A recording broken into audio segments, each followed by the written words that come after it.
Hello, fellow women business owners. Look, I want to talk to you for a moment. So there's a really dangerous narrative that's affecting us as women business owners. So this video is for you regardless of you have a digital agency, an insurance agency, you're a consultant, a trainer, whatever that looks like for you. If you're a women business owner, just listen up for a few minutes because I really want to talk to you about a statistic or a few statistics that we're not talking about enough.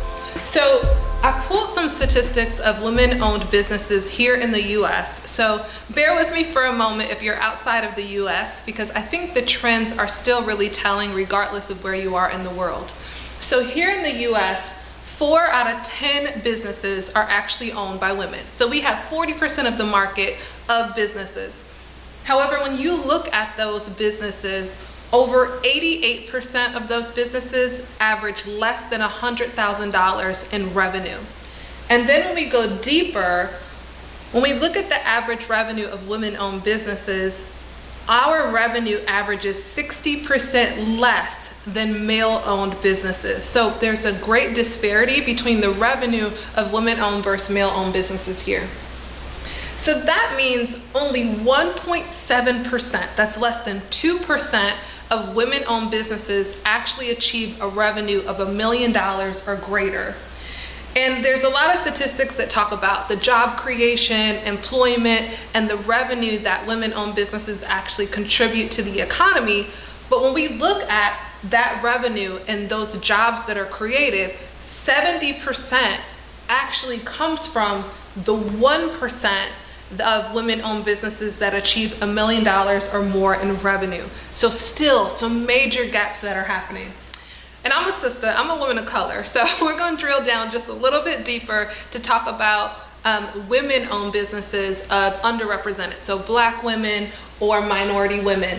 So Black women in the US for the past year actually have been the fastest growing demographic of business owners, of launching new businesses.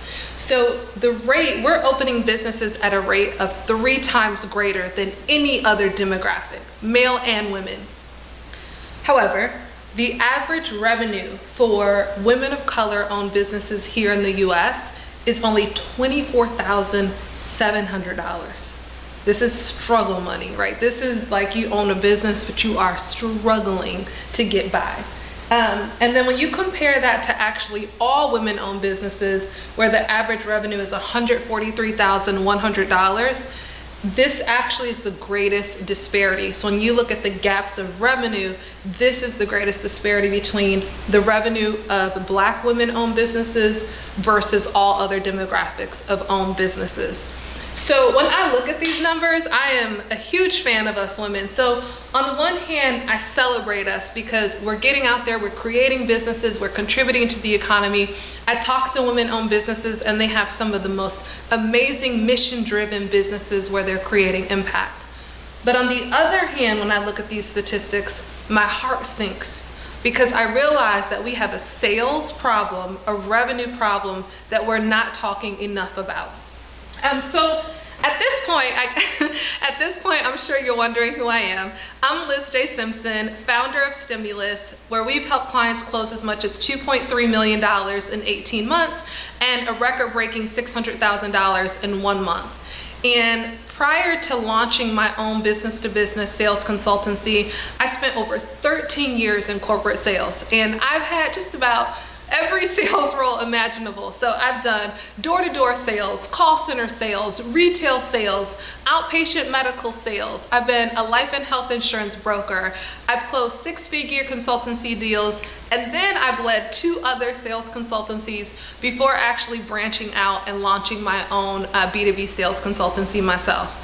And the reason why I share that is because having been in a corporate sales role, I've worked with numerous Fortune 500 and for Fortune 50 companies.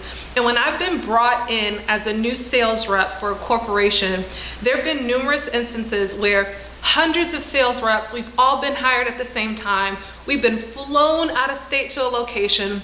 We've been put up in a hotel for 3 to 6 weeks where the corporation's covering all of our expenditures, our hotel, our food, our accommodations, all in the name of getting us really great sales training.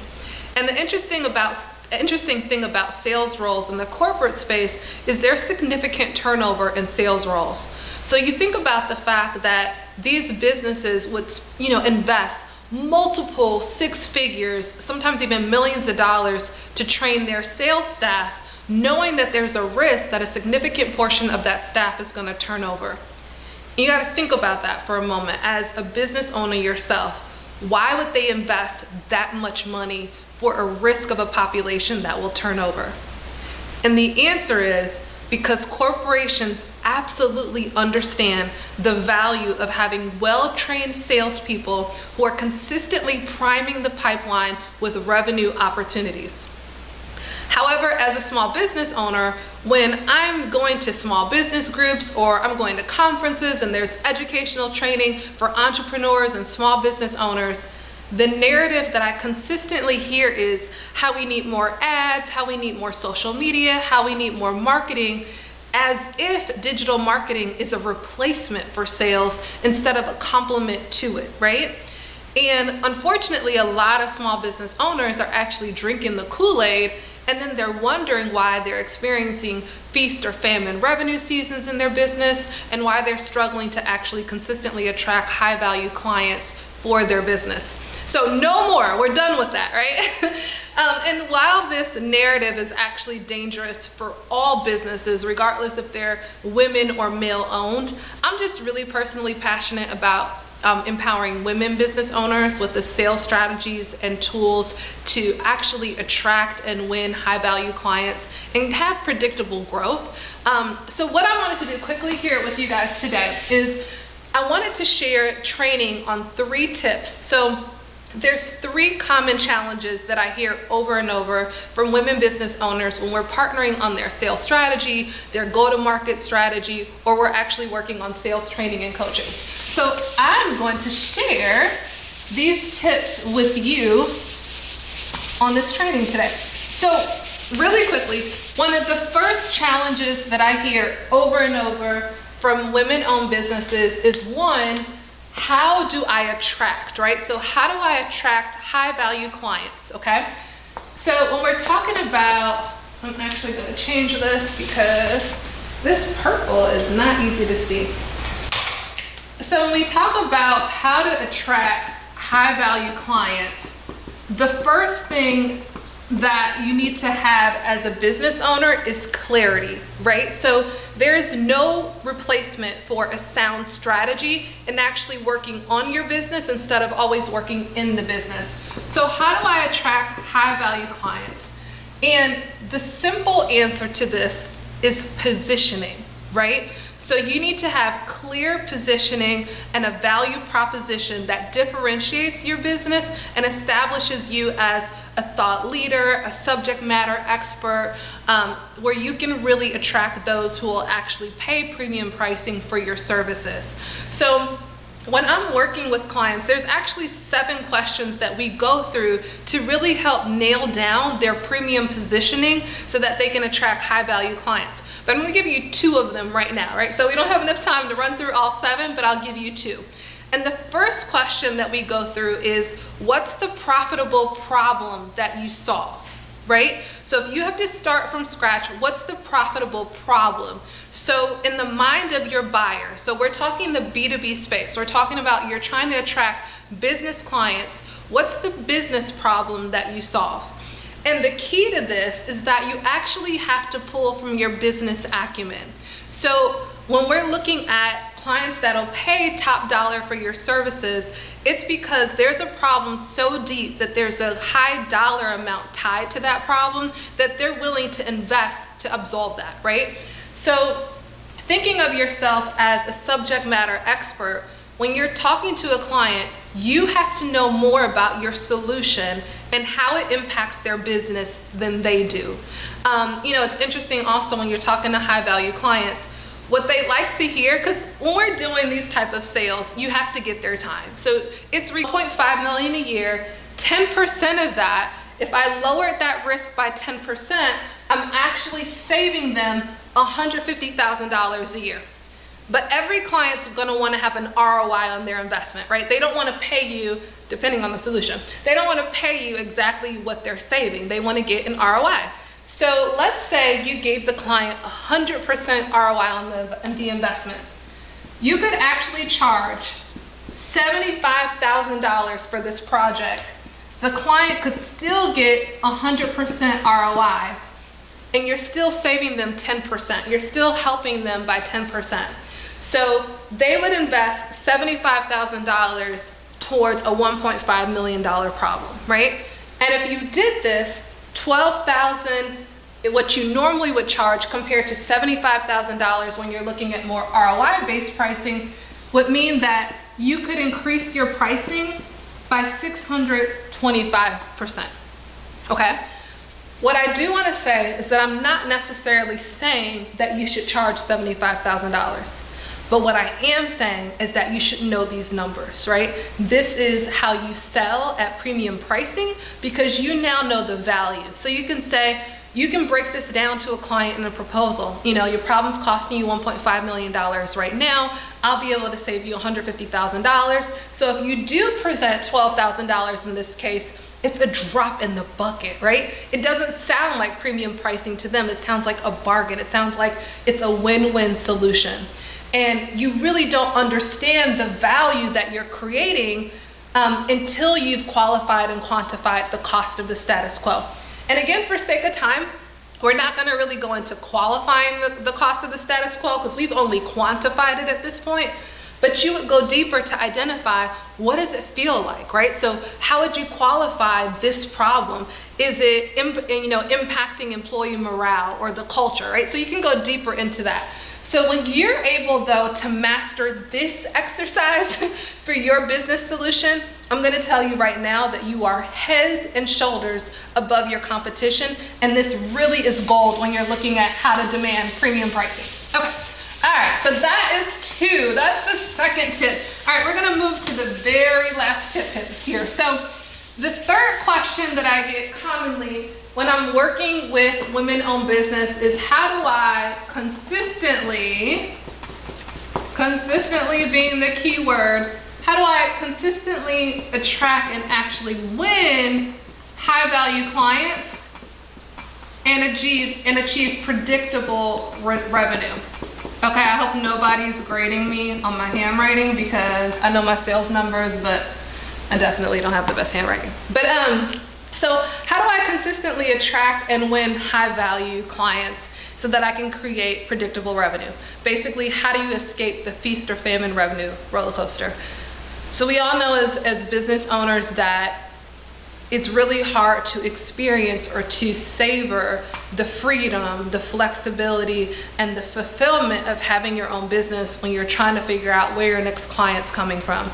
And a lot of business owners are relying on word of mouth or referrals, which means that you're not in the driver's seat of your revenue. You can't control necessarily when your next word of mouth lead is going to come or where your next referral is going to come from. So you're really, playing victim of your business because you can't control the revenue. So the key to this, one of the first things that I'll say is that you have to commit to take action.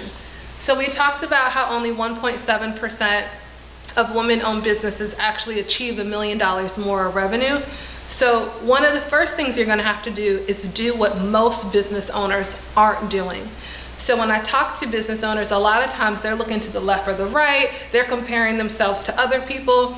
And let me just say, frankly, as someone who's been behind the scenes of a lot of businesses, do not be fooled by the facade of what people's businesses look like. Focus on revenue generating activities. Focus on the things that you can control that are known to actually create revenue opportunities for your business. So one of the things I always say is IPA before E, okay? So IPA is income producing activities. So you need to put income producing activities first. As the business owner, especially if your business is doing $500,000 or less in revenue, you oftentimes are going to be the chief rainmaker for your business. You are the chief revenue officer. You are the person who's driving sales for your business. So you should have consistent time that you're dedicating to actually creating opportunities. So income producing activities before ego and ease, right? So it's really easy to do what everyone else is doing and to feel busy running out to all the Chamber of Commerce events and running to all the network events and getting business cards and feeling like you're busy and then patting yourself on the back. But it's about focusing on not what's easy and not what makes you feel good, but actually what creates results. So one of the things that I love about sales is there's what's called the art of sales and there's the science of sales. So the art of sales is knowing how to communicate, having self-awareness, showing up authentically. But the science of sales is that there's a system, right? So that's why large businesses know we need to hire this many sales staff, they need to be making this many calls, because you can forecast based off of X amount of activities, we should expect X amount of new clients. And you really need to use that formula for yourself.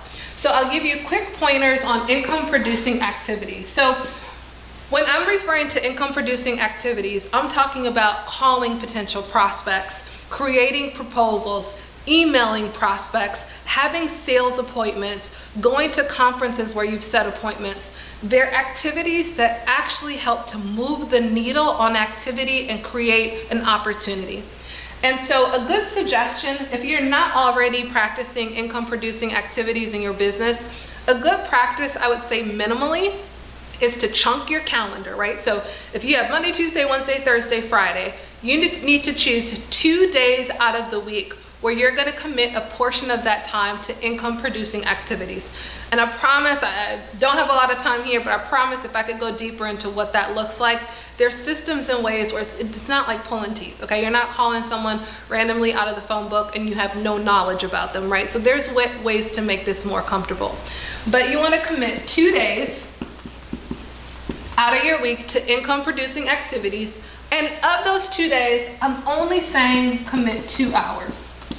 So that's 4 hours a week that you commit to income producing activities. And this will be really telling for you. This is your time to work on the business, take control of your revenue, and move the needle on your pipeline so you're creating opportunities. In the business to business space, it typically takes 60 to 90 days to close a really significant contract, especially if you're looking 5 or 6 figures. So you want to be consistently filling your pipeline of new prospects and new opportunities, because it might take 60 to 90 days to close them. And then if you have net 30 for accounting, you're waiting even longer to get paid, right? So you want to consistently be priming that pipeline so that you have the cash flow, which is a whole nother challenge for women business owners as well. So that really sums it up. So to recap, 1, you want to make sure that you have the right positioning. So you want to make sure that you have a profitable problem that you're solving. You want to be fluent in big money talk. So you're speaking in high value strategic results and outcomes, and that ties to your value proposition. And then secondly, when you're looking at demanding premium pricing, one of the things you need to have in your arsenal is how to qualify and quantify the cost of the status quo.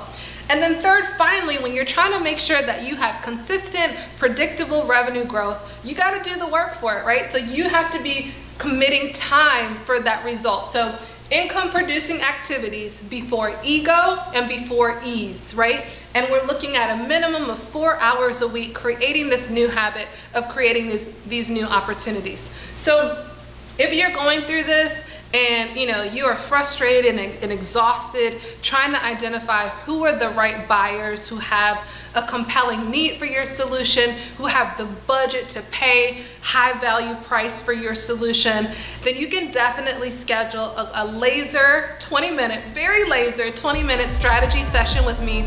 It's a short amount of time, but I'm very direct and I'm unfiltered. More importantly, I care. So what I'll do is I'll help to identify any gaps or barriers to your revenue growth.